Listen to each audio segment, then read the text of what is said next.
Oh, good morning, good morning, good morning. Happy Sunday. The thought I have been working with this week or sitting with this week is on the acknowledgement, the reality that your yoga practice, your spiritual practice is always just you and you, right? Is that there is literally nothing else out there in the world that is able to determine or that is able to make sense of that inner experience. So we can't look for it out there, whatever it is that we're seeking. We can't look for it out there because the only way to feel it, the only way to experience it, the only way to know it is in here, right? And so we have this sense of our minds being, what creates the world for us, or what creates the relationships in the world for us. And there's nothing outside that can shift that, right? We have our mind and we think, if I could just fix these problems, then my mind would be different. That's not how it works, right? Because we have to go inward, we have to go deeper in to really sit with, to really understand what the mind is doing in this inner space, or what it's creating in this inner space. Because it's there that we either see the completion of things or we don't. We see the fullness of things or we don't. We see the peace and the harmony and the perfection of things or we don't. And if in here we don't see it, then out there we will never see it, right? It's not a question of, can I find those little pockets or moments out there that make me feel better about my own mess? It's never going to take the place of what's in here. We have to find that feeling of completion in what we already have. And that's not always comfortable to do, and it's not always easy to do, which is why we tend not to do it. We tend to run to something else that makes us feel a little bit better. So instead, remember, your practice is always only you sitting with you. That's it. You're alone with yourself 100% of the time. I find that to be a relief, that it's only me that I have to deal with. I don't have to deal with anybody else. It's just me. And at the same time, that can be terrifying because, oh God, I have to deal with me. So that's where we sit, right? With that uncomfortableness of, oh, I have to actually really feel, actually really see what I have inside.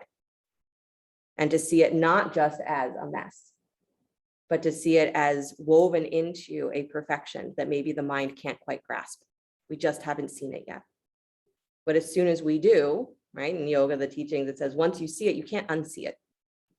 That's why we practice, because once you see it, you can't unsee it. And you will forever see it in a way, or be able to reach for it in a way that you couldn't before you had that moment. That's what we call the realization. So we practice sitting with ourselves just to get comfortable with the acknowledgement that it's only right here that the work happens. It's only right here that the moment, the realization happens. You don't need anybody else. Right? Comfortable seat, let your eyes close. Start to let yourself drop into your breath so that you can actually feel the inhale. You can feel the exhale. The label that is the experience of this is the inhale, this is the exhale. And then start to feel yourself simply as breathing, that the breath is just being. It's not an inhale, it's not an exhale, it's just breath. And it's moving continuously. So as you're breathing, see if you can actually remove that pause that happens between the inhale and the exhale. Let yourself slide right over it. It's called this a circular breath. No pause. So as you come up to the top of the inhale, it automatically slides into the exhale. And as you come to the bottom of the exhale, it automatically, immediately becomes the inhale. It's a little bit of a tricky thing. You got to relax around it. But try to see if you can let yourself remove that pause, dissolve that pause between the parts of the breath.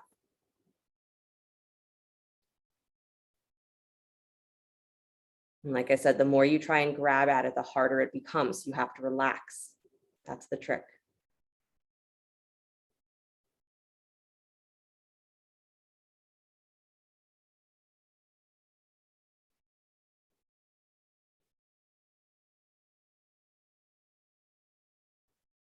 And find that whatever there is in your practice that you think there needs to be done,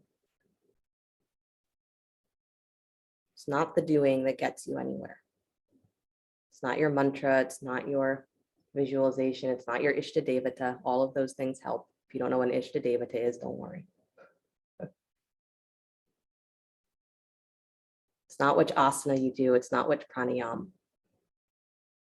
All of these things are tools that help us to sit with what we already have. And to be able to keep changing or moving the perceptions of the mind to actually see what we already have as something more than just a mess, something more than just the end result of what the world has thrown at us. Right? You are not the end result of your interactions, is that you are a living flow of energy, prana. Keep that circular breath going. Don't let go of it. Let your mind become part of that flow. So it's like the breath of the mind are one thing, just flowing.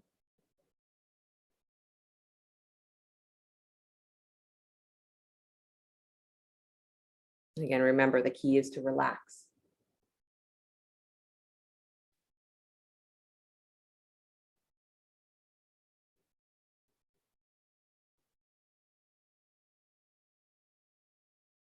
Just another moment of feeling your breath moving through you, feeling yourself moving as your breath, that this is living. If we let go of there's an inhale and there's an exhale, then we get the full experience. And in our minds, if we start to let go of there's this problem and this issue and this part of me and that part of me, then we start to feel that there is a whole experience that's beyond that. And our interpretation of each one of those parts by themselves is incomplete. So we feel incomplete. When taken all together, we feel that sense of wholeness and we say, oh, nothing was ever missing. It's the definition of perfection in yogic terms, is nothing is missing.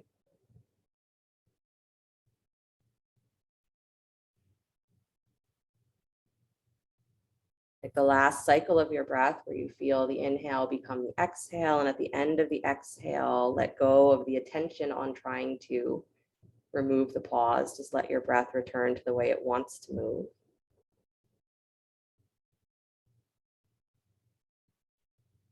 Let your mind stay just as fluid.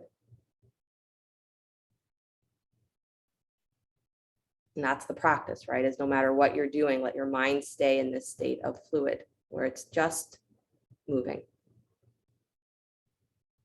Don't direct it or control it, just let it move. And bring the hands together in front of the heart center, palm to palm. We'll open with the sound of Om, deep breath in.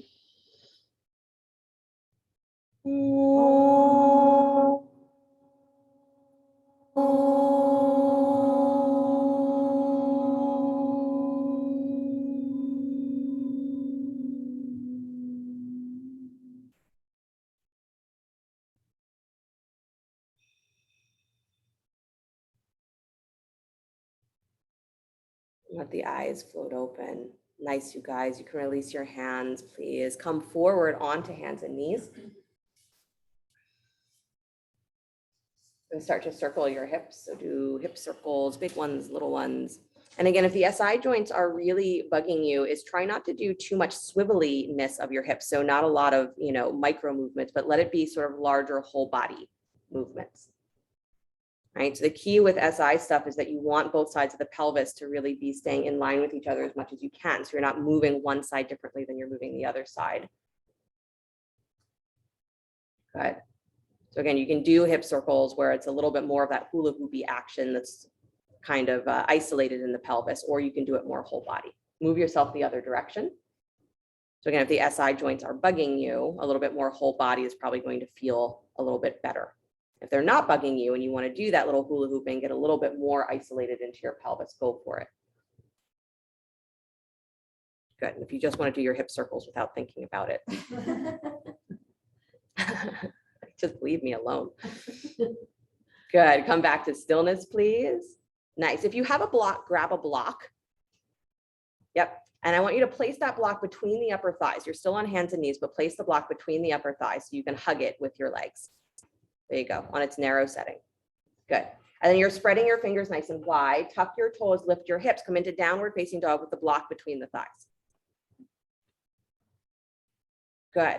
So you're taking your hips back and up, bend your knees again, hugging that block. Yeah, as you bend your knees as low as they'll go, take your butt back even more. So up and back towards the wall behind you or whatever is behind you. Keep your knees bent a lot.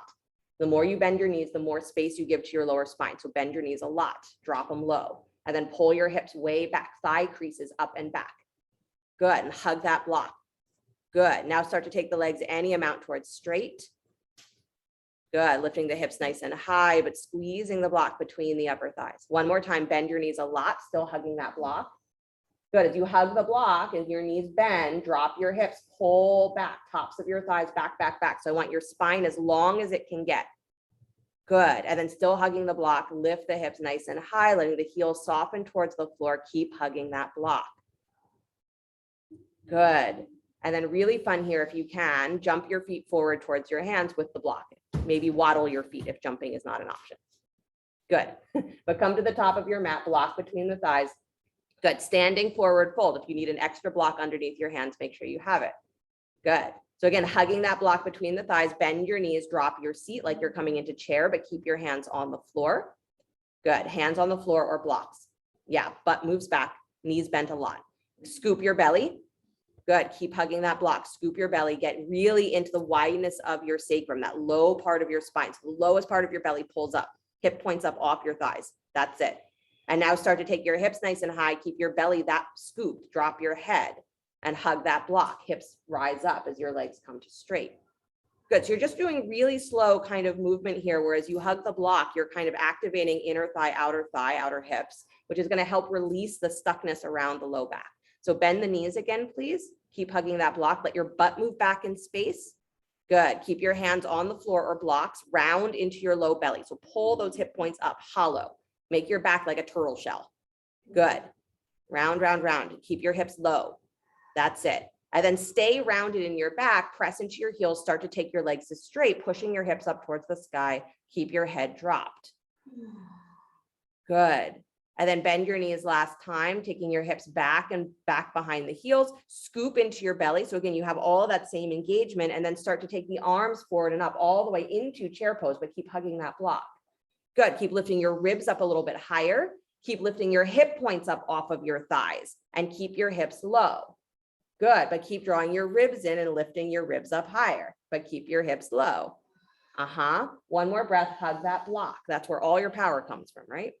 Good, come all the way up to stand, hugging the block. Don't let your hips push forward. Yeah, and then go ahead and release the block. Shavasana, no, I'm kidding. You're done. Standing, come back to standing once you place your block to the side. Inhale the arms all the way up to the sky. Good, right hand holds your left wrist, lean to your right. Yep, right hand holds left wrist, lean to your right. Good, and as you're leaning, you're pressing into that right foot, slide your left leg out to the left, so hover it off of the floor. Toes continue to point straight ahead, flex the foot. Good, so you're turning your toes all the way forward, so you're rotating that thigh forward, rotating it inward. There you go, so again, we're working outer hip here. Good, navel in. Beautiful, squeeze the legs back together as you come all the way up to stand. Plant both feet, switch your hands. So left hand holds right wrist, pull to your left. Good. And again, standing, pressing into that left foot, slide your right leg out to the right. Turn your toes all the way forward. So again, you're keeping both sides of your pelvis facing the same direction. And you're working the rotation on that thigh. So toes all the way forward, as awkward as it feels. Good. Nice, you guys. And then come all the way back up, squeezing the legs together, plant both feet. Switch your hands again, right hand to left wrist. Yep. And this time pull to your right again. So lean to your right and then move on the diagonal. So actually take your hands, your torso towards the upper right-hand corner of your mat. So you're reaching on the diagonal and round into your back. Good. So pull your rib cage back, pull your low navel in, drop your tail. Round, round, round, you guys. Round your shoulders. Round more, Sarah. Round more. Not lean more, round more. Good. And now still rounded, rotate that left armpit towards the sky. Take it even deeper into that side stretch to the right. And then come all the way back up to center. And switch your hands last time, I promise. Good. Lean to your left. Good. Again, find the side stretch and then take it on the diagonal. So you're now reaching your torso towards that upper left-hand corner of your mat. Good. So your chest should be twisted slightly in that direction. So you want that little twist in the ribs. Keep your hips level. round into your back. So again, you're pulling up into your middle rib cage. You're pulling up into the back of your shoulder blade. So round, round, round. The more you round, the more your lower back releases. That's your incentive. Good. Now stay rounded. Stack that right armpit on top of the left. So you pull even deeper open to the side. Good. And then come all the way back up to center. Nice. Release the hands, forward fold. Uttanasana. Good morning. Good morning. Step your right leg back behind you, please. Good. Fingertips on the floor or blocks framing the front foot. Good. So you're lifting up onto your fingertips so your chest lifts just a little bit more. Keep the hips dropping pretty low and then squeeze the feet towards each other. And again, round into that lowest part of your belly. Round in. Good. But you're wrapping that left sit bone around the left, you're wrapping your left butt cheek around your left sit bone. So you want to keep that engagement of the legs, scoop the low belly, and now take the arms forward and up all the way up into high lunge. Keep that engagement on the legs. Good. All the way up, all the way up. Good. Ribs continue to draw up, up, up. Pull up through the armpits. That's it. Now keep your front knee where it is. Bend your back knee a lot and pull that thigh forward. Good. So not your whole weight goes forward, just that thigh pulls forward. Your ribs actually move back. Squeeze the feet towards each other. Lift those hip points up. Yep. Good. Start to straighten the back thigh, please. Release the hands all the way down to the floor. Nice, you guys. Step yourself back downward facing dog, because that was plenty pose. That was enough of a pose. Awesome, you guys. Slide forward to plank pose, upward push up. And lower down slow, coming through knees first if you need. Good. Pointing the toes back behind you. Rise up, cobra, lift head, neck, and chest. Good. Nice, Andra. And then go ahead and release, please. Downward facing dog. Yeah, you always get extra bonus points if you do lion's breath during your cobra pose. Good. Right foot steps forward between the hands, please. Again, blocks underneath the hands if your hands cannot touch the floor, but keep yourself up on your fingertips. Good. So again, your chest is lifting. You don't want to be dropping onto that front thigh. And then I want you to actually take your hips a little lower. So you're letting that right thigh come parallel to the floor, really to a 90-degree angle. So Sarah, take your foot a little bit further forward so that that angle is just a little bit more parallel. There you go. And then you're scooping into that low belly. Send your left inner thigh higher towards the sky. Good. Squeeze your feet towards each other. So again, you're bringing those hip points in line, and then take the arms forward and up, high lunge. Good. And again, this much attention in high lunge is always necessary, right? If you don't usually do it, you should. Notice you're not wobbling as much. Good, you guys. Keep lifting, keep lifting, keep lifting. Arms up, armpits up. Good. Bend your back knee, please, a lot. And as that knee bends, pull that thigh forward. So your hips move back, your ribs move back. Don't let all of your weight come into that front foot. Move it back so that it's right between the feet. Bend your back knee a lot. It's the only way this works. Good. One more breath. Pull up through your armpits. Nice, Mia. Good. Nice, Laura. And then go ahead, straighten the back thigh. Release the hands down to the floor. Both hands inside the front foot. Walk to your left until you come to the center of your mat. Prasarita Padottanasana. Wide legs. So walk your hands to your left, other way, Angela. There you go. Nice, you guys. Good. Let yourself walk forward any amount, taking a nice wide-legged downward facing dog. Yeah. Beautiful, you guys. Even here, tops of thigh creases go back. So it might even feel like you are trying to flare your sit bones, like you're trying to actually bring the tailbone up and back. But that attempt to bring the tailbone up and back for most of us means that we're actually bringing the pelvis into a little bit more of a neutral tilt. We're actually stretching through the hamstring attachments, stretching through the glutes. Good. Nice, you guys. If you're super far out, walk your hands back in just a little bit. Plant that left hand a little bit more center in front of your gaze. Take your right hand back to find your left ankle. So a little twisting. Good. Ankle or shin. Nice. And then go ahead and switch. Plant the right hand, please, and bring the left hand to your right ankle or shin. Gonna try and keep that left arm still in, or that right arm, sorry, still in downward facing dog. So it's still extended in front of you. Yeah, you're still pushing into it. Good. And it doesn't matter if you're on the opposite arm as me. And then go ahead and release back to both hands. Walk your hands all the way back in. Yep. Turn your, walk towards your right, please. Turn the right toes forward. Spin your left heel up. Good. And then step that left foot forward just a little bit. Take both legs to straight, Uttanasana. Both legs are straight. Use blocks underneath the hands if you need. Good. Again, blocks, great idea, because I would love for you, once you find your position here, to start to cat-cow your spine. So don't just stay here and suffer, but move your spine. Good. So I make that joke because most people don't love this pose.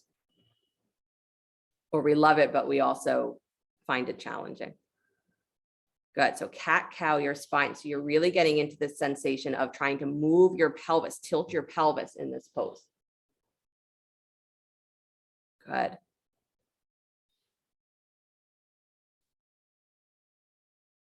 Nice.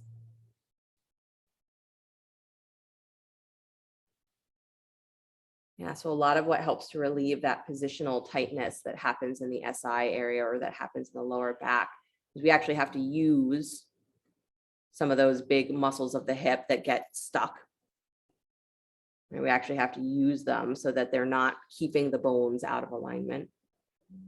Then we also have to use a lot of our internal muscles, abdominals, stabilizers, hip flexors, all of that stuff, because those muscles are what actually are able to pull the bones back into alignment and keep them there. Good. Come to stillness, please. Letting your spine be somewhere between arched and rounded. Good. Pressing into your feet. Nice. And then go ahead and bend that right knee. Step your left foot forward, top of your mat. Good. Feet as wide as your, or a little space between them. They don't have to be as wide as your hips, but space between them. Bend your knees, drop your belly onto your thighs, wrap your arms around the backs of your legs, drop your head. Good. So again, scooping, pull your belly up off of your thighs and widen your knees. So you've got your arms hugging you pretty tight, right? Try to hug as tight as you can. And then press your inner knees, your inner thighs wide into your arms. Good. And now with your belly scooped and pressing your knees wide, start to take your hips up towards the sky. And just imagine your sit bones going super, super, super wide. Good. Keep hugging. Doesn't matter if your legs come straight. Keep hugging so you have something to press against. Widen your knees. Good. And then release the hands down to the floor, please. Nice job. Step your right foot back. Uttanasana, second side. So left foot is forward. Correct? Yes. Yes. All right. And then again, finding your position, making sure your feet are not right in line with each other here. Because when we step backwards, that's often what we do, is we step into this sort of tightrope configuration. So move that back foot wider to the right if you need. Good. And then start to cat-cow your spine.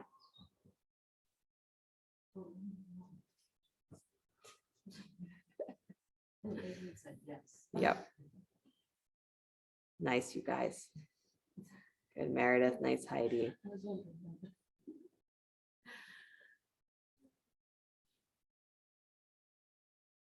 Beautiful, you guys. Letting the breath move really easily. The mind has the capacity to see so much more than we give it the opportunity to. So when it's fixated on very specific things, right, it's never going to interpret those. It's very difficult to get it to interpret those things any differently, right? So if every time you go inward is you're just staring at the same things on the wall, you're staring at the same issues, you're like, oh, they always look the same. I can't somehow make myself feel better about them or make them become something that they aren't. Not by staring at them. But where we have the ability for there to be that shift is when we go into the spaces beyond or the spaces in between. That's why we're asked to meditate. It's why we're asked to practice in a way that says, let your mind move instead of just seeing what it always sees. Let it see something different. And then it may go into that space and say, you know what? It's really not so bad in here. The perception will change, not that the contents of the mind or the contents of that inner world change. But we see it as something else, something more. Good. Come back to stillness, please. Feeling your hips pull up and back. Press into your feet and pull up through your hips. Good. And then bend that left knee. Step your right foot forward, top of your mat. Good. Take both legs to straight again. Bend your knees. Wrap your arms around the backs of your thighs, dropping the head. Again, squeezing in with your arms enough that you can push your inner knees wide, your inner thighs wide into your arms. Keep your head dropped. Scoop and round into your belly, into your back, and then start to press your hips up towards the sky, pressing down through your heels. Good. And again, even if you're like, oh, my hamstrings are super open, you should still feel something here, right? If you keep pulling up through your hips and pressing down through your heels, you're going to feel something. Good. Nice, you guys. Release the hands, please. Good. Step your right foot back behind you. Left foot steps back to meet it. Downward facing dog. Yep. All the way back to down dog. Good. Slide forward to plank pose, upward push up. Lower down slow, coming through knees first if you need. Good. Rise up, cobra, lifting head, neck, and chest, pressing down through the tops of the feet.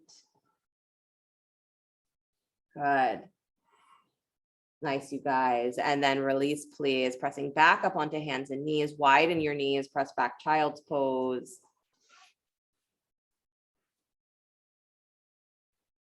Good.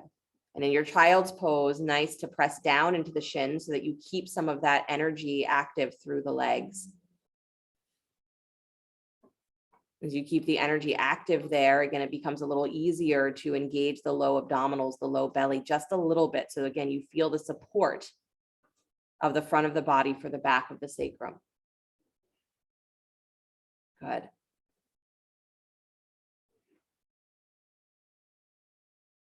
Nice, you guys.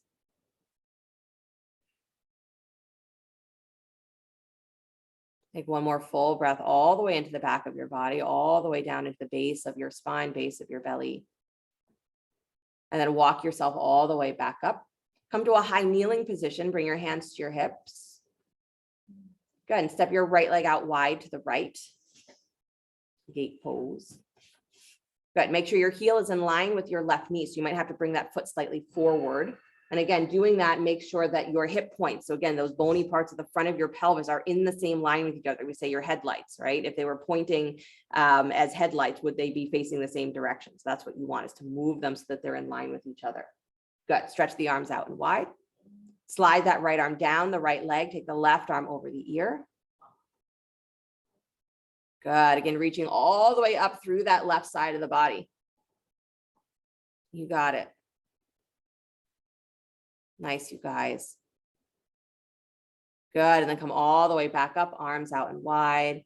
Now you're going to lean the other direction. So stretch out to the left side. Don't let your hand touch the floor. So just extend out, hover parallel to the floor. Reach out through that left arm parallel to the floor. Stretch it out. Keep the arm up.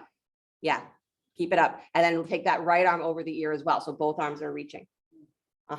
Keep that right foot anchored to the floor. Good. You got to draw your navel in here. Squeeze your feet. Yep. And then come all the way back up, arms wide. Oh God. Slide your right arm down your right leg, left arm over the ear. That's the easy side. I know. Thank you for smiling, Meredith. Good. Slide a little deeper, please. Stretch that left side rib cage.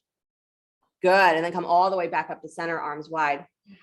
And then one more time out to the left, extend out, pause, hover, and take the right arm over as well. Good. So again, really lean. You want to try and find almost a straight line from your heel all the way out through your wrist. Nice, Mark. Good, Juliet. You got it, Dana. Good, Sarah. Nice. Come all the way back up, navel to spine. Oh, yeah. And then release, please. Hands to the floor, hands and knees. Cat cow your spine, or hip circles, whichever one feels like it makes more sense to you. Just something that moves you out of that state of, oh, I just had to really grip to do that. Yeah, take yourself out of grip. Good. This is where we start to really understand, or how we start to notice what muscles in our body don't ever have to do any work. They let us know. And that was a very isolated position. So don't worry if you're like, that was really difficult. That was a very difficult position to be in. So it's not that you're weaker than, normal. Just everybody, nobody uses these muscles. Good. Bring yourself back to stillness. Please walk your hands back to your hips. Got to do the whole thing on the other side. Come on up. Stretch your left leg out to the left. Again, heel in line with your right knee. So start out with your hip points again in the same line. So Susan, bring your foot forward more. Yep. There you go. Nice, Rhonda. Good. Stretch your arms out wide, letter T. Slide the left arm down the left leg, right arm over the ear. Again, this is easier. This is the stretchy side, less of the working side. Good. Yeah. Again, how you set your pose up with your hip points in line with each other or not makes a huge difference, because if your hip points are already out of line when you start this, then when you grip, because you will, or engage too hard, is then you're squeezing those muscles out of alignment, right? So you potentially tweak things in a way that they're not designed to be tweaked. Come all the way back up, arms wide. Okay, lean to your right. So extend out through that right arm, pause parallel to the floor as far as you can go. Take the other arm over your ear as well. And again, if that feels like too much, you can always keep that arm extended out wide, letter T, so that you don't have that extra weight. Nice, Marlene. Nice, Mia. Good, good, good, good. Come all the way back up, arms wide. Yeah. And then left arm down the left leg, right arm over the ear. So really your legs should be doing work during that action, but what we're trying to isolate here are those side abdominals. So those abdominals that help you, lean to the side, right and left. So all around the rib cage, intercostal abdominals. Good, oblique abdominals, those two. Nice, you guys. Come all the way back up to center. So try not to do it only in your legs. That's my point. Slide your right arm out wide again. Last time, extend out away from the leg. Take both arms over the ear if you can. Nice, Laura. Nice, Melody. And you do have to pull your ribs in. You got to keep your legs awake here. But then think about those muscles on the side waist, side ribs contracting as you bring yourself back up to center. So it's your left side body that does it. Arms wide. Good, really good. And then release the hands, come back to hands and knees.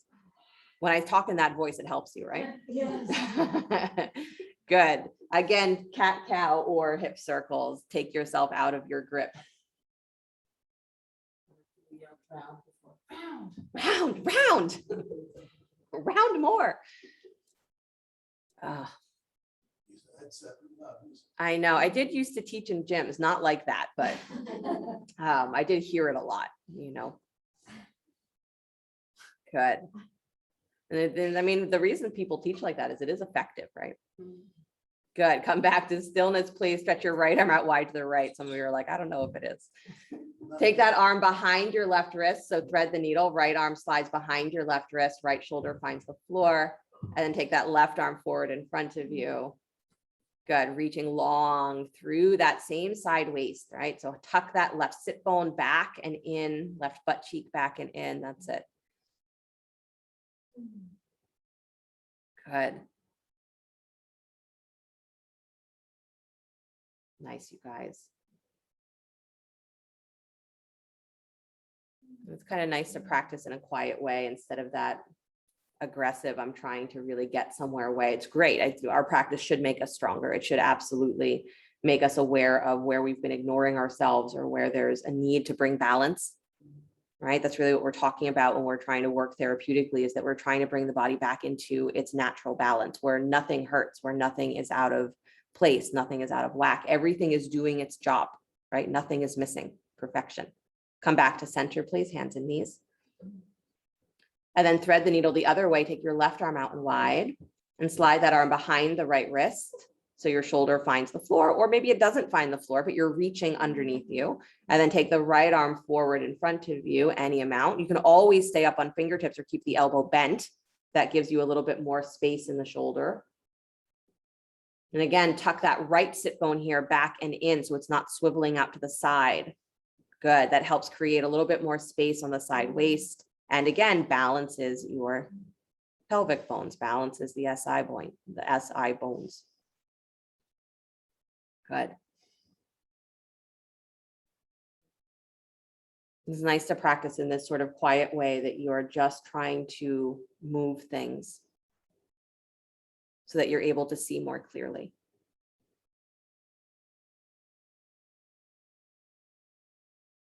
I've been liking along with this thought of being alone with yourself, as I've been enjoying the Buddhist metaphor of the empty boat. Come all the way back up onto hands and knees, please. Drop yourself back into child's pose for a breath or two, knees wide, big toes together. Yeah. And give a little squeeze of your knees towards your side ribs. You're actually engaging the legs. As you engage the legs, squeezing in, you drop your hips back onto your heels just a little bit more. Good. And then walk your hands all the way back in, please. Come up to a high kneeling position. Grab your block again. So camel pose, but with a block between the thighs.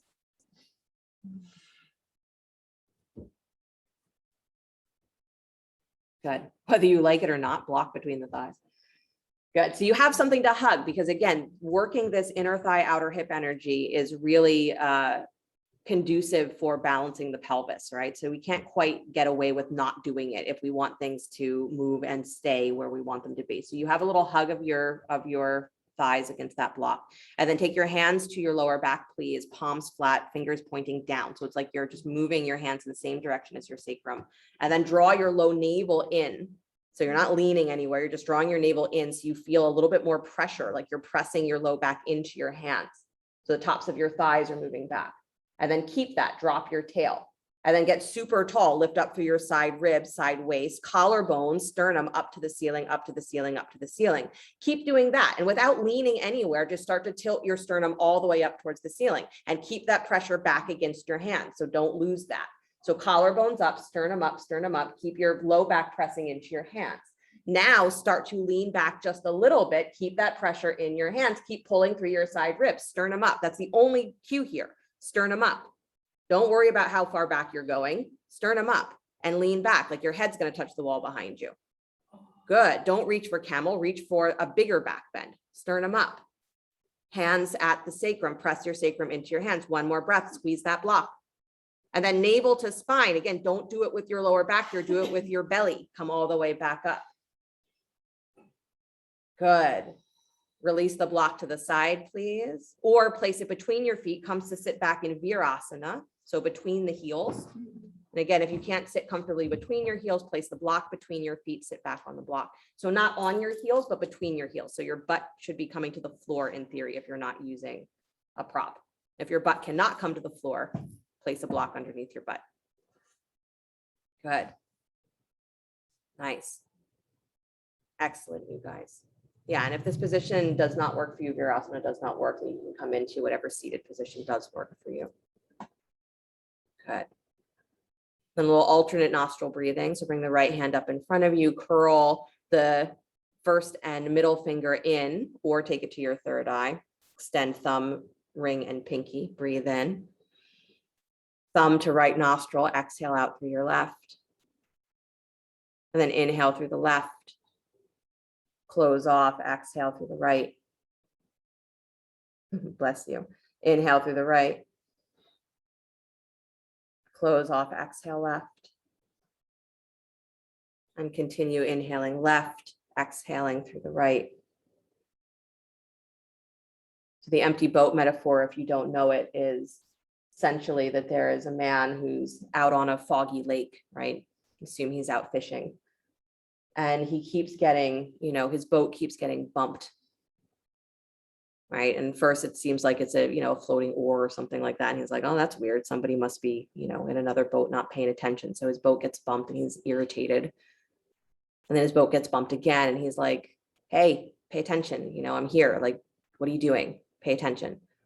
Boat gets bumped again. He gets more irritated. He says, hey, didn't you hear me? Like I said, what are you doing? Stop crashing into my boat. What's wrong with you?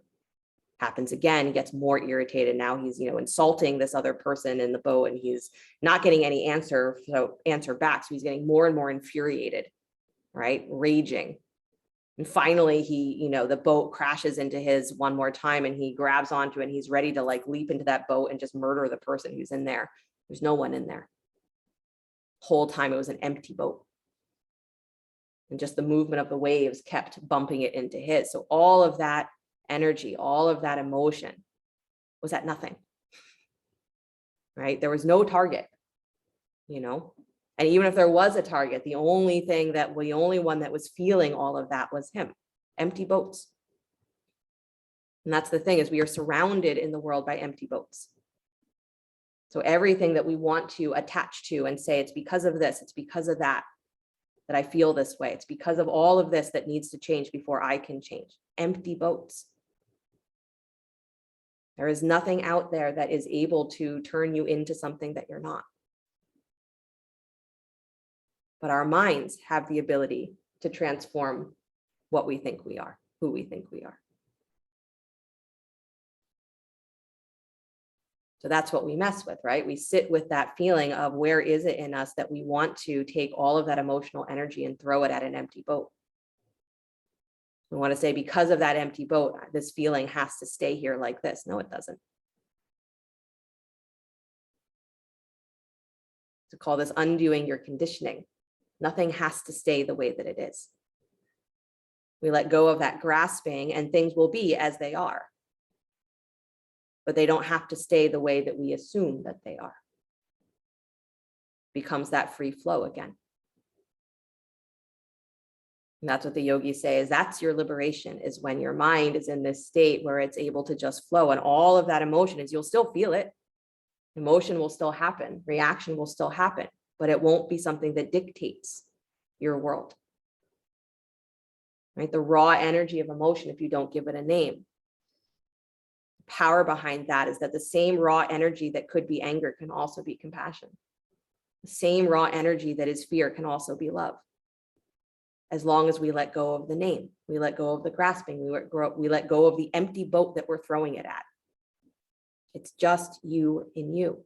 It's just you sitting with you.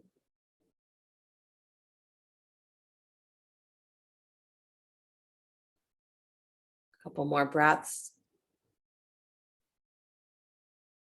Letting yourself be annoyed at that thought that, I have to stop throwing all of my thinking, all of my emotions somewhere else. You can be irritated about it. Nobody says that you have to be unirritated, not irritated when you sit down to practice.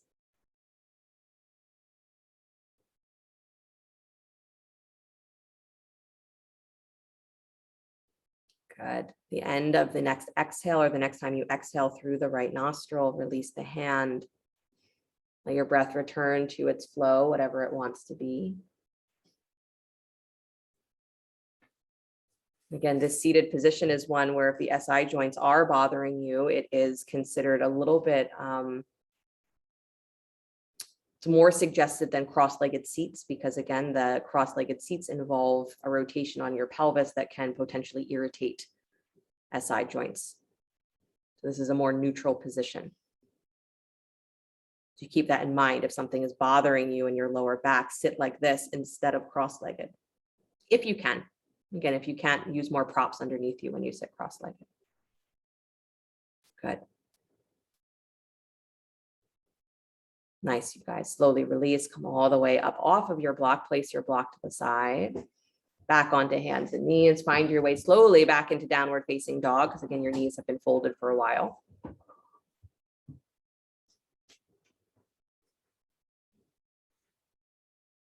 Good. Nice, you guys. And then take your right leg up and back behind you, down dog split. Good, bring that knee forward in towards your belly. Bring your armpits forward over your wrists. I wasn't sure I was going there at first, but I am. So armpits forward over your wrists, squeeze in. Good, all the way in and up, butt higher. That's it. Yeah, round into your ribs, round into everything. Good, and then take that right leg all the way up and back again, down dog split, extend out through the top of that thigh. Don't let the hips rotate open though. There you go. And then step that right foot forward between the hands. Nice. Walk your fingertips straight ahead, step up, standing split. Use blocks underneath the hands. That is my suggestion. Good, standing split. Nice. And then give a little bend to your standing knee. So you make sure you really anchor into that right heel. Good. So you move the weight of your hips backwards in space. There you go. And then scooping the belly, start to straighten the right thigh again. Keep your left hand on the floor or a block. Take your right arm either to your up to the sky or to your lower back. Revolved Ardha Chandrasana. Good. Nice, you guys. Keep the tops of your thighs pulling back in space, like you're going to press that heel straight back behind you. Hips are still facing the floor. Switch your hands, Angela. Good. And then release the hand, please. Nice, Susan. Nice, Rhonda.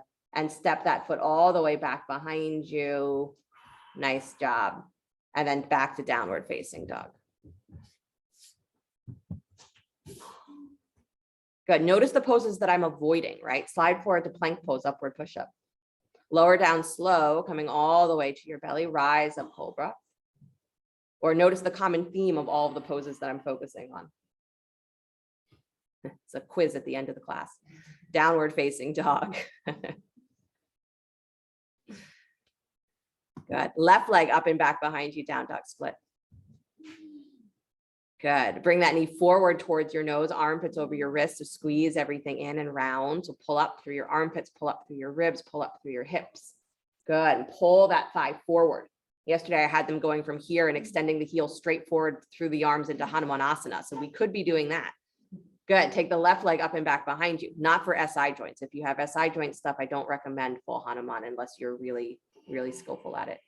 Good. And then step that left foot back between the hands, please. Lunge. Good. Walk your fingertips straight ahead. Step up, standing split. Good. Again, blocks underneath the hands. Great idea. Bend your standing knee. As you bend that standing knee, you can bring that right hip wider and probably lower. So again, you're balancing the two sides of the sacrum, pressing into that heel. Scoop your belly. Press that left leg back to straight. Good. And then the right hand stays on the floor or a block, left arm comes to the sky or hand to your lower back. Again, if taking the arm up feels like you're just yanking on your shoulder, keep the hand at your lower back and work through your rib cage. Good, nice, Mia. Nice, Andra, good melody. Marlene, I assume what you're doing looks great. Christine, same thing. Good, nice, Meredith. Nice, Heidi. Release the hand, please. Step yourself all the way back. Downward facing dog. I know. Yeah, moving slower in yoga practice is actually harder than moving fast. Slide forward to plank pose, upward push up. Good. Lift those inner thighs just a little higher, please. Take your feet together. Roll onto the baby toe edge of your right foot. Stack the feet, Vasisthasana. So right arm holds you, right foot holds you. Good. Nice, you guys. And again, it's that hugging of the legs. So, you know, it might have been fun to do this with a block between the thighs, but that's okay. Good. Chest up and open. And then bring yourself back to plank pose. Keep your navel engaged. Breathe. Inhale. And then go straight to the other side. So left arm holds you. Left foot holds you. Right arm to the sky. Good. Again, squeezing the legs towards each other. Nice. And then release back to center. Plank pose. Inhale. Lower down slow to your belly. Rise up, cobra. Lift head, neck, and chest. Excellent. Nice, you guys. And then release, please. Good. Back to your belly. Flip over onto your backs. I have trouble remembering when class ends sometimes. So I look at the clock and I'm like, what does it mean? Forget. I just assume I have you forever, so. Bend your knees, please. Bend your knees, bend your knees. And then take your block between your upper thighs again. Yep. Again, you probably see a theme happening. You're like, all of these big thigh poses with the block between the thighs. Yep. All right, set your arms into robot arms for bridge pose. Good, pressing down through the upper arms. Good, pressing down into your feet, hugging that block, start to rise up from your armpits. As your armpits lift and those muscles engage around your armpits, your upper back starts to arch, and then you bring your lower body up alongside that. Good, so not a fish pose, but a bridge pose, but we wanna start from the armpits and then lift the hips. Good. So you should almost feel like the armpits are wrapping towards the center of your back, but your upper arms are actually pushing slightly wide. So imagine that, right? There's something like a rubber band or something that you are pushing your upper arms out against as you squeeze those inner armpit muscles towards the center of your back. Hug that block. I know, hug it. Don't squeeze it to death, but hug it. Good. It's harder to clench your butt when you're hugging the block. And then slowly release the hips all the way back down to the floor. Good. Keep the block between the upper thighs. You can stretch your arms out wide, letter T if you want, if that helps anchor your ribs. And then with the block where it is, lift your shins parallel to the floor. Yep. Shins parallel to the floor, hugging the block. Good. You got it. And then still hugging the block, try and draw your knees in towards your chest. So draw in, squeeze in. Again, don't let your heels collapse in towards each other. Try and keep your heels the same distance wide as your knees. Good. Nice. And then still squeezing that block, hug it, hug it, hug it, low belly in. Start to stretch your legs all the way out to straight, like you're going to put them down on the floor. So extend them out towards the floor. So if you just went straight up and then dropped your legs, come back in, knees in, knees in, knees in, knees in. So from here, start to extend your legs straight forward, not up, straight forward towards the floor, and squeeze that block, low belly in. Good. And then bend the knees, plant the feet. You got it. Yep. Bend the knees, plant the feet, come back into bridge, set the arms. Yep. From your armpits, rise up, lift your hips. Good. So again, all of this inner thigh, outer hip stuff is it one releases some of those big muscles that get stuck and keep the SI joints or the pelvis locked up. But at the same time, this hugging in has the ability to kind of pop some of those bones or move those bones back into their correct alignment. Good. So it's a little cheating, don't need your chiropractor adjustment. Release the hips down to the floor. It's not cheating. I mean, if you can do it yourself, you should. Good. And then lift the shins parallel to the floor, or you should at least know that you have the ability to maneuver in your body. Good. So hips down, shins up. Good. And then squeeze the knees in towards your chest, hugging that block. Good. Try to keep your heels as wide as your knees. So again, you're working the angle of the thighs there.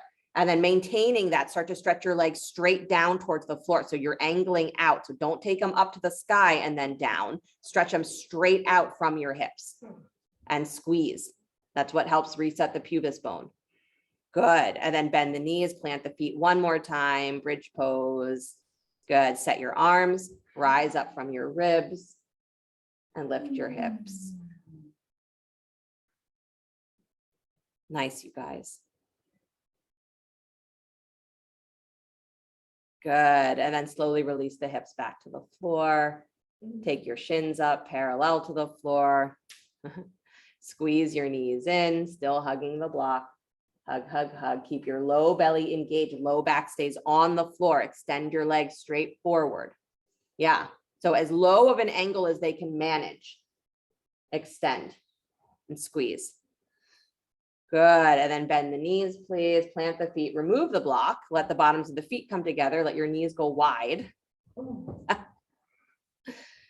Supine Badakanasana. And again, if the SI joints are a little cranky, this position might not feel good. So you can place blocks underneath the knees so that they stay higher up, takes that pressure off of the lower back.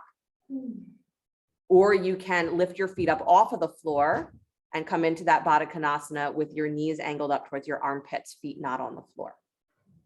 So you can hold your ankles if this position does not feel comfortable. Good.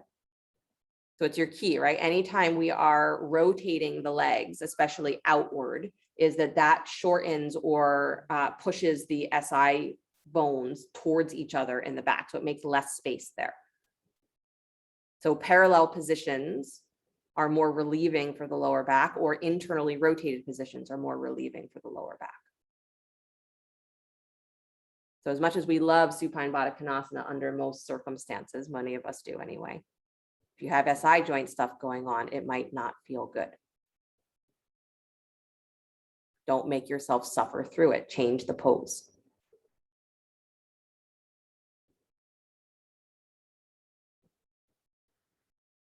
Right? The power to change or the power to perceive things differently only happens through you. There is no one and nothing else. It's not that if you do the right practices is that you will become different. It's that by doing the practices is you discover what's beyond the normal, regular way that your mind is thinking about things. You catch a glimpse. And then once you see it, you can't unsee it. And so you want another glimpse. You keep going, you keep looking. You catch a glimpse and you want it longer. So you keep going, you keep practicing.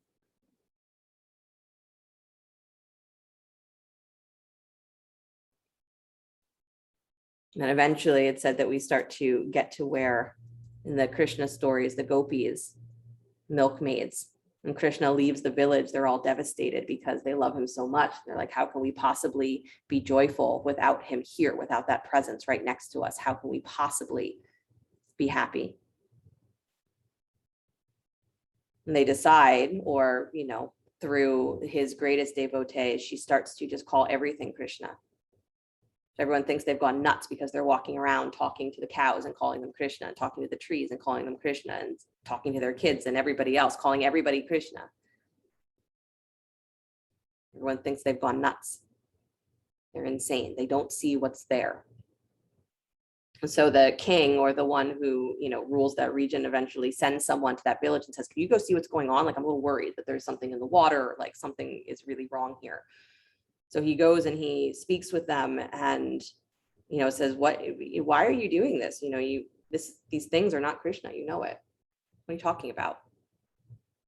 And they say, no, you're wrong. They say, Krishna is so deeply embedded in our hearts, so deeply embedded that we are never separated from him. Our whole being is focused on Krishna. And so how can we not see Krishna as everything? Krishna is God. Krishna is love. So in that cow, we see Krishna. In that person, we see Krishna. In that situation, we see Krishna. He said, we're not the crazy ones. We see Krishna because Krishna is everywhere. You don't see it. You're the one missing something. He says, you're right. Goes back to the king and says, they're fine. So that's the practice, right? Is that it is within you, within your mind, that you either see the mess of the world or you see the perfection. You see the mess in yourself or you see the divinity. And if we can find ourselves uniting, connecting with that flow of love or that flow of perfection, that perception, is that that's what we see everywhere. But there is nothing outside that's going to make it happen inside of you. Again, maybe you catch a glimpse and it sparks something in you, but it still has to exist through you. It's just you and you in there. Bring the knees back together, please. Go ahead, take your right ankle on top of your left thigh. Lift your left shin parallel to the floor. Reach through to hold that leg. Or not. You can always just lift the legs and not use the arms. It's up to you. Good, nice, Sarah.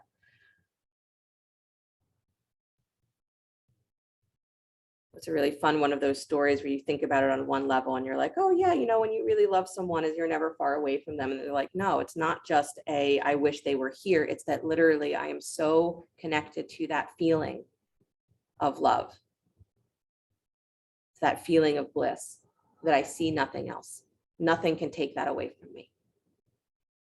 And that's the practice, is to realize is that lives in your mind too, alongside all of the other stuff that you go in and you see it there, is that lives in you too.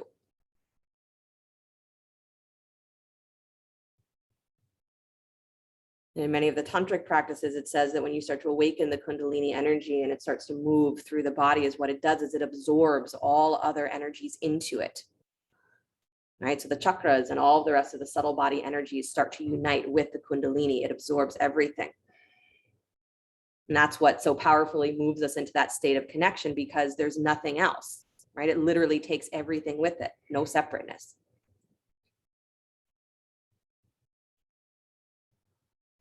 So it doesn't say all of this stuff doesn't belong in your liberation. It says, no, this is the stuff that is part of that perfection, that is that perfection.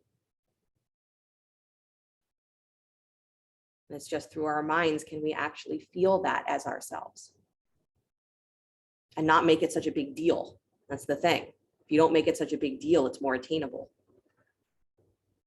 It's not a question of if you can do it. It's a question of when. When will you experience it? Release and switch the legs. Please take the left ankle on top of the right thigh.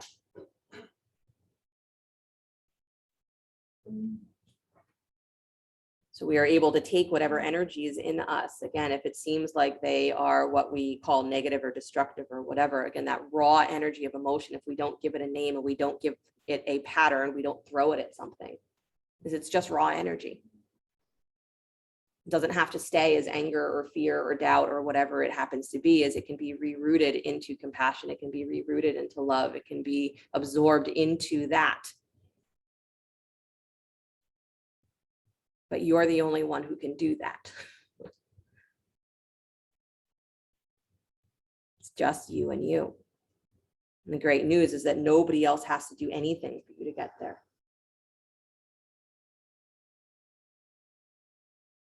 And the terrible news is that you're the only one who can do it. So, you have to do it if you want it.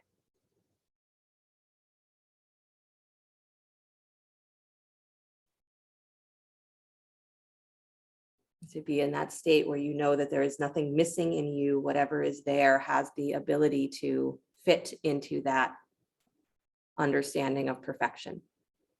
And it doesn't mean we don't rearrange the furniture, right? We rearrange the furniture all the time. It's part of the practice. But we don't think it's the furniture's fault that we don't feel the way that we want to feel. Good. Unwind the legs, please. And then bring your left thigh all the way on top of the right. Left thigh all the way on top of right, stacking the knees. Separate your feet, reach for the ankles or the shins. Gomukhasana legs. Again, internal rotation relieves the lower back.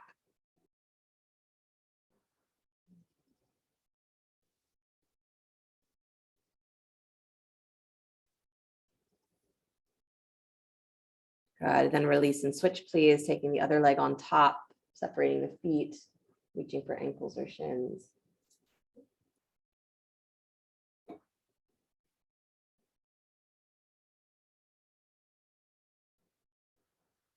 Hopefully this felt good on the lower back. And if you were hoping I was going to beat you up, hopefully I beat you up enough. It's a fine balance, right? Good. Unwind your legs, squeeze the knees back in towards the chest, scoot your hips over to the left, drop your knees to the right, stacked on top of each other. Good. And again, trying to really keep them stacked on top of each other. So again, what you're balancing here is not just your knees, but your hips. So you're trying to stack your hip points on top of each other, or the right and left side of the pelvis.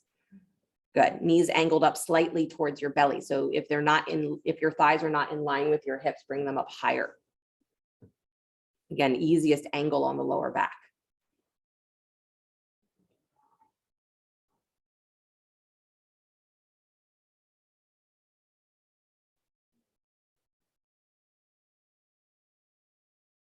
Good. Then bring your hips back to center, please. Scoot your hips over to the right, drop your knees to the left.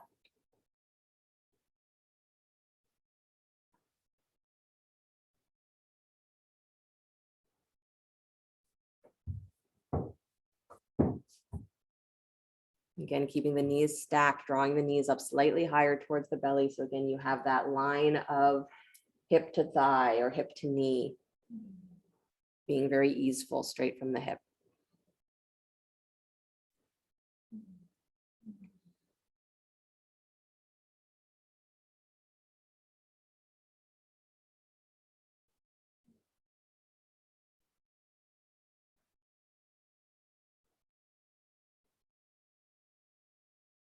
Then bring yourself back to center, please, placing the block to the side. Squeeze the knees in towards your chest one more time. Bring your forehead up to meet your knees. Of course, I mentioned a block because one person had a block. So the rest of you were like, what are you talking about, block? It's whoever I happen to see. Squeeze in. Good. And then slowly release, please. Setting up for your Shavasana. So again, if you want props for underneath the knees, again, when the SI joints are irritated, it's a great idea to have a blanket or a bolster or pillow or something underneath your knees if you were laying flat, or to take your Shavasana with your knees bent. Again, that is allowed, of course. So whatever you need to have, make sure you have it. Then as you're coming back into your Shavasana, maybe come back to that circular breath, the one with no pause.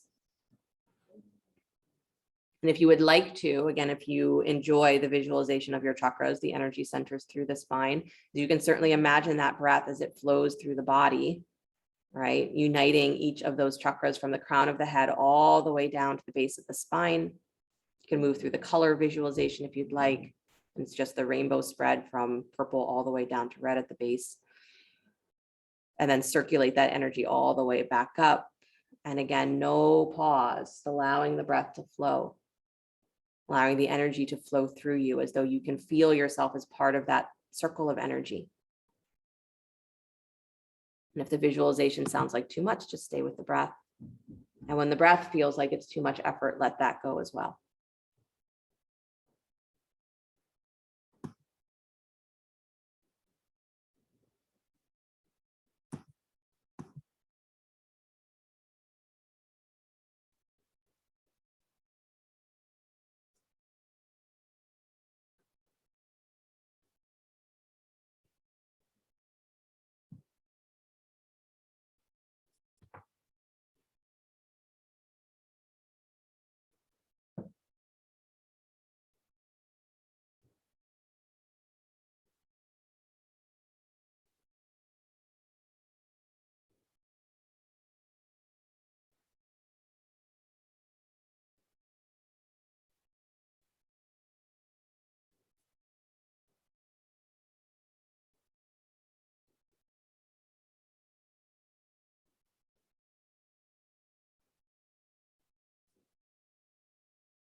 Very gently bring the awareness back to your breath.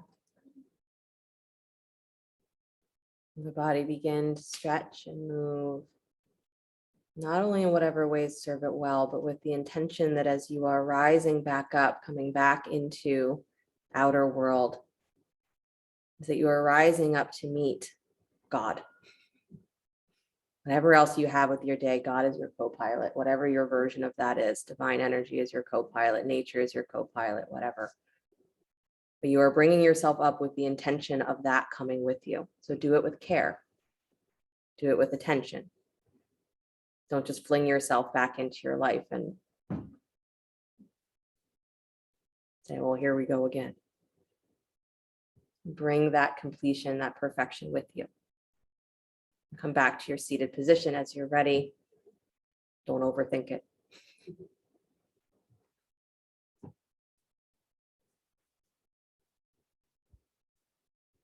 Letting the hands come together in front of the heart center, palm to palm.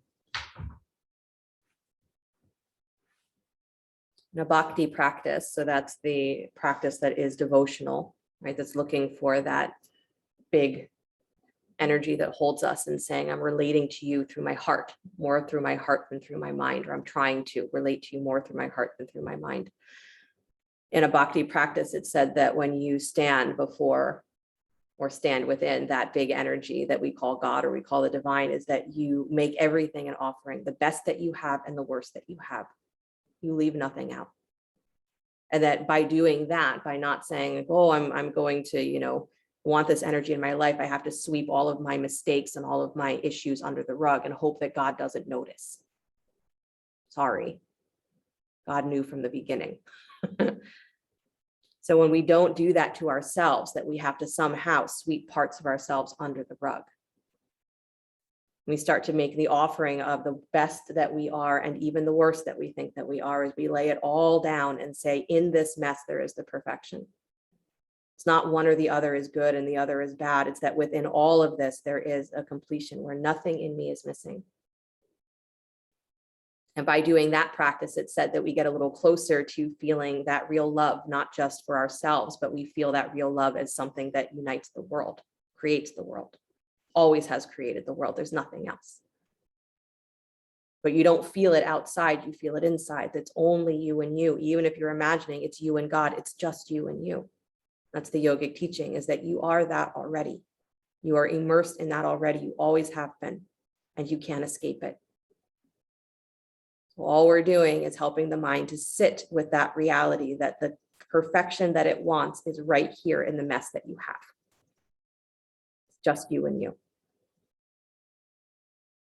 We'll close the sound of Om. Deep breath in. Om.